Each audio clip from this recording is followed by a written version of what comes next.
Alhamdulillah wa salatu wa salam ala Rasulillah Sayyidina Muhammad wa ala alihi wa sahbihi wa sallam wa ba'd. Assalamu alaikum wa rahmatullahi wa barakatuhu.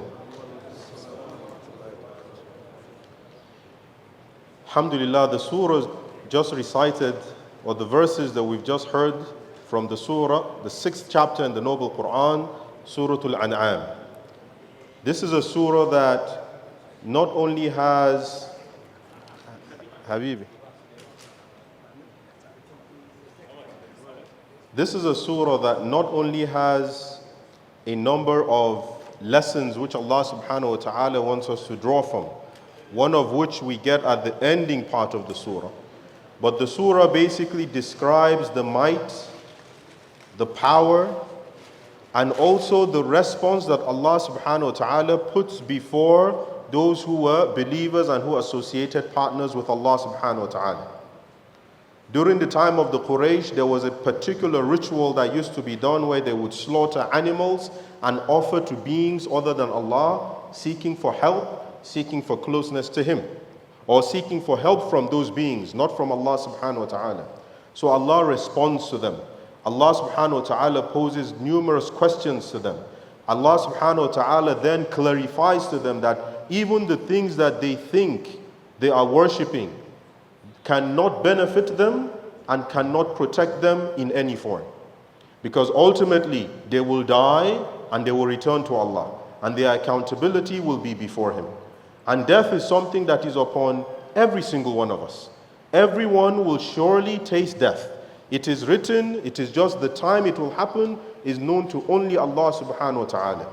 But when that time does come, for the believer, Allah takes their soul from them while they are pleased with Him, and He is pleased with them, and the angels are saying, Irji'i ila rabbik radiyatan mardiyya. For those who are believers, may Allah count us from amongst them.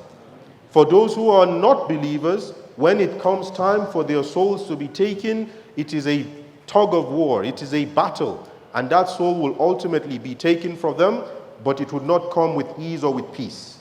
And that's why when you want to identify the one whom Allah has favored in this life and ultimately in the hereafter, watch their death. How did they leave this world? And how was their face, or how were their faces when they left this world? Were they smiling?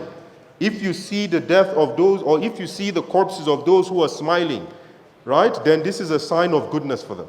And even in their qabr, it would also be a sign of goodness for them. And it can also be a sign of goodness even for the relatives as well. Because you see, one of the greatest pains the believers feel is Allah taking the soul of their loved one from this earth. Whether it is your daughter, or it is your son, or it is your father or mother, or your wife. There is no pain greater than when Allah takes the soul of their loved one from this world.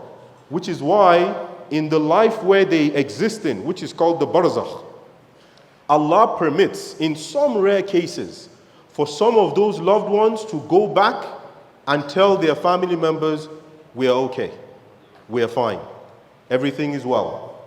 Inshallah, continue, Allah will give this and this to you. They give glad tidings to them. During the time of Umar ibn Khattab, there was a well-known Sahaba that died in a battle.